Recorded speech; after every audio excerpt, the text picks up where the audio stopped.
Welcome to Jigsaw Geek, and today I'm going to talk about this Mondo 1000 piece Dracula puzzle.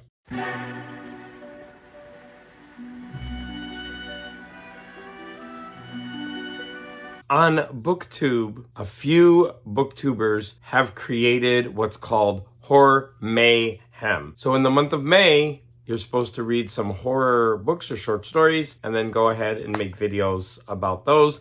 And of course, I'm taking part in that. But I also expanded that to comics, music, and puzzles. I decided that this would be the perfect opportunity to knock out one more of my Mondo puzzles. I have 4 Mondo Universal Monster horror puzzles, and this is the third one, Dracula. And as you can see, this box is stunning. It's beautiful. And this is going to be a forever box. It's not going to be a forever puzzle. You're going to see why in a minute. It did come with a poster, and even if I could get it open, even the box around the inside is really neat. And then the poster is really nice too. The piece quality was not the most elegant I've ever done. I think the packaging is more elegant than not because it does say premium puzzle on it, but it wasn't bad. The 2 others that I've done in this series, and I have done videos on them, are the first one is Frankenstein and the Wolf Man. Aren't these gorgeous? And the one that I have left is the Creature from the Black Lagoon. Pretty neat, huh? It is interesting though, because this puzzle doesn't really fit the style of these. Oh, I just noticed this one's upside down. There we go. So everything just looks backwards to me right now. All right, something like that. These are gorgeous boxes, and I'm keeping them.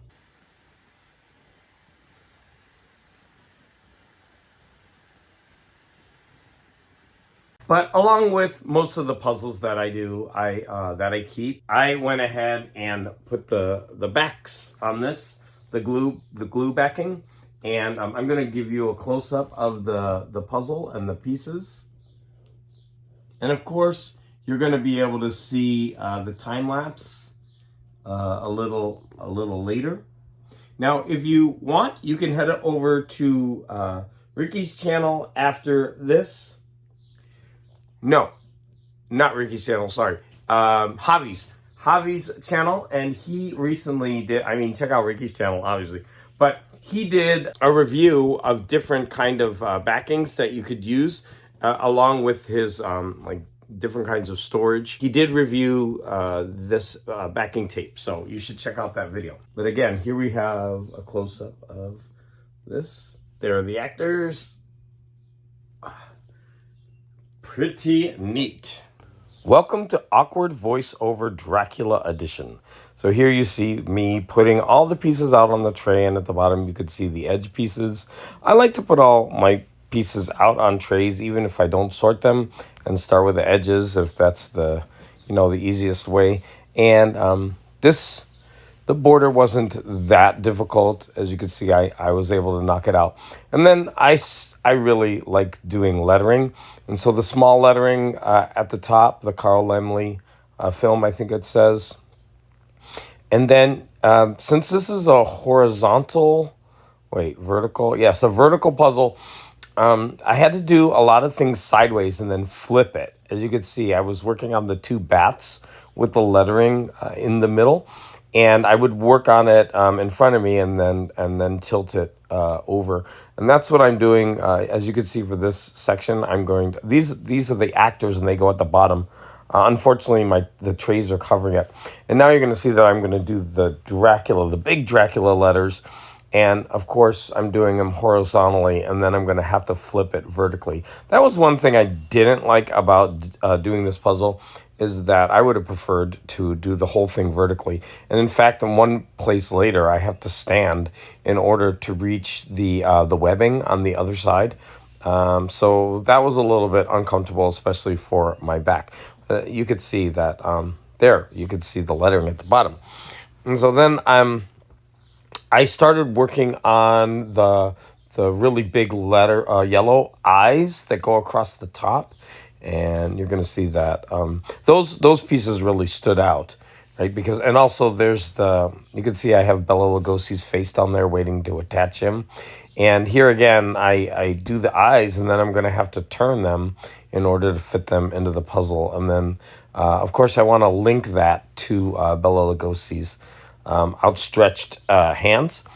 And there's going to be like three major parts of this puzzle after this. There's going to be the grayish webbing at the top and the bottom. There's going to be the yellow webbing through the middle, and then finally the black pieces that have that are plain black. And that's what you're going to see from here on in. And I'm also going to have to start at a certain point to just sort shape by piece. What do you call it? By piece shape. I said that all wrong. But once I get all the webbing was difficult, but it was fun. And this is a kind of puzzle that I haven't done in a while, where I'm filling in a bunch of lines and then later filling in the blank spaces of the empty pieces.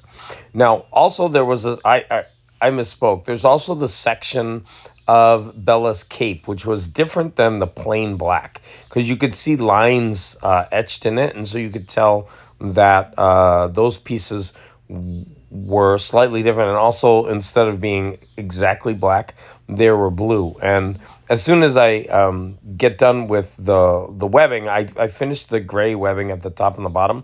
Now I'm working on the yellow webbing at the side, and you can see that I did the side closest to me first, and then in the next part, I'm going to actually stand and do the webbing that goes on the other side. And I'm not going to say it was easy, but it wasn't overly difficult either. This puzzle looked like it would be extremely difficult, but either I'm getting better or it really wasn't that difficult because of all the webbing. Probably the most difficult part would have been Bella's cape with his outstretched hands, which I'm going to tackle. I think I do it last. So here we go. I've piece sort shaped. I don't even know how to say that. Sorted my pieces by shape, and I'm finishing now. Puzzles and Purrs, most recent video, gave me a shout out. So let's go ahead and listen to what she has to say about the amazing Jigsaw Geek. This puzzle is packed to the limits with all of your favorite characters from the pages of DC Comics. This puzzle reminds me of one that the Jigsaw Geek would do, David. If you have not checked out his, he is great. I love those. He chooses some puzzles that I might not do because they're a little trickier than I typically like, but he is delightful, and I love that he will often give an audiobook recommendation with the puzzle. Like, he'll tell you what audiobook he was listening to while he did the puzzle. And I really enjoy that because I also listen to audiobooks while I puzzle. Very cool. So I really want to thank you for that shout out. That was really unexpected and very nice. She mentioned that she likes when I do a book review. So I want to talk to you about what I listened to while I was doing this puzzle. And that was this Weird Tales 100 Years of Weird. I'm only 75% through. I still have the ending, and I do have the hardcover, as you could see, but because of Horror Mayhem, I wanted to read this, and I have a pile of things to read, and I noticed that there was an audiobook available of this, and so I went ahead and listened, and this is phenomenal. I loved it so much. I mean, again, I'm not done with it, but what it does is it mixes modern weird stories with classic weird stories, all from the 100 years of this magazine's or pulp magazine's publication. And you're going to get giants like Robert E. Howard, H.P. Lovecraft, along with modern authors like R.L. Stine and Laurel K. Hamilton. Along the way, you're going to have illustrations, and also they show you the magazines, many of the magazines that these stories came from. And there's also some poetry in there. But a lot of these things, of course, have to do with horror and the Cthulhu mythos. It's just really interesting. But another really interesting thing about this book is that there are a lot of articles that are put in here for different reasons. One, there are articles about the history of the actual magazine. 2, an overview of many of the most famous authors. 3, different themes that ran throughout many of the stories. And the articles I thought were just as interesting as some of the stories. But man, some of these stories are really, really good. And this book makes me want to dive into a lot more. And in fact, I started doing that already. Robert E. Howard is the creator of Conan, and I just started listening to the first volume of the Conan stories, and I'm listening to them in order of publication. Aren't you drinking? I never drink. Why? Last weekend at a thrift store, I purchased this puzzle for $5, and I went ahead and paid the $5 price because I was so interested in doing a puzzle like this. I love puzzles with words, and I thought, why not try a puzzle that is all words? And it's only 500 pieces. It's a round puzzle, and so I'm really looking forward to doing that this weekend. But tomorrow is the puzzle exchange. So I'm going to go ahead and show off the puzzles that I'm going to take. If any of you see this video and there's a puzzle here that you really like and you would like to trade with me, please contact me. Put it in the comments and I won't take it. In fact, I think already, I'm waiting for Ricky to get back to me, but there's 1 or 2 puzzles in this stack that he already wants. So we're gonna set up a trade. So these are all the puzzles that I've been doing this month. So if you've been watching my channel, this was a really fun 500-piece puzzle. The box is a little bit damaged. I got almost all of these at the puzzle exchange. Here's another 300-piece puzzle. I sat down and I needed to free up space, so I did all of my lower count puzzles just so that I could take them back to the puzzle exchange. This was another bits and pieces 300-piece puzzle. I really had a lot of fun with this, especially because of the black and white sci-fi image there. 50s drive-in. This is a huge box. If you ask for this one, I don't know if I can find a box to fit it. Large pieces, so much fun to do, very quick. It's only like 275 pieces from Cobble Hill. This, I don't know if I should actually give this away. The Galison puzzles are nice. I already had one, I gave it away, and I'm kind of regretting it. But there's a couple things stopping me. Number 1, I can't collect every kind of puzzle. And number 2, when I do it in the side, it's just not enough for me. There's no art here. And that's the one thing that's holding me back. I know I'm being very particular about that. But sorry, Galison, your puzzles are beautiful, but you're missing that art on the side of the box. Another 300-piece puzzle that I really, really enjoyed. This 1,000-piece Ravensburger puzzle. This thing was so much fun. It surprised me a lot. Unfortunately, someone put tape around it, but it didn't really affect the box. It comes off quite easily without damaging the box. This is another box that if someone asked for, it might be difficult to ship because the box is so huge. Oh, here's the one I think Ricky wants. I keep saying Ricky when it's Javi. Oh my God. Why? Javi wants this puzzle. Sorry, Ricky. I should call you Ricky Javi and put you together. This campsite masterpieces puzzle. So this one might be for him, and it's a nice small puzzle to ship in the mail. So that's good. Here's a 500-piece Yellowstone National Park, which was a lot of fun. A little bit tricky, but I had a really good time with it. This is a beautiful puzzle box. A puzzle from Buffalo. I love when puzzle art is the entire front of the box. But I am going to go ahead, and this one was, all torn up. It's a shame when people put tape like this on the boxes because it ends up destroying them. But anyways, this is a 500 piece, and it was a lot of fun to do.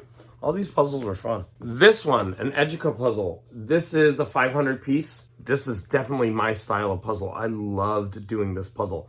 It was difficult, but look what they did to this box. I'm like, I hate when they do that. It's just like, barf me out, gag me with a spoon. That tape really destroys the boxes.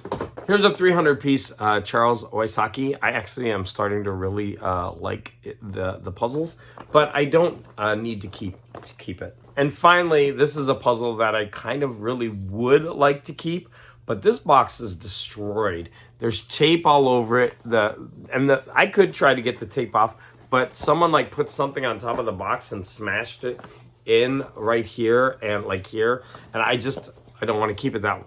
But this is a really nice 500 piece puzzle from the New York Puzzle Company, I believe. Yeah, the New York Puzzle Company. And I just love the sci-fi nature of this puzzle. But that was the last puzzle. So those are the puzzles that I'm going to take to the puzzle exchange. And I know it's not much time, but if you watch this video between now and tomorrow morning, I will check. And if there's a puzzle in here that you want, I will take it out and I won't take it to the puzzle exchange. Again, I want to thank the small community of followers that I'm getting and people who comment on my videos regularly and who are starting to include me as part of the community, like Puzzles and Purrs. That really means a lot to me.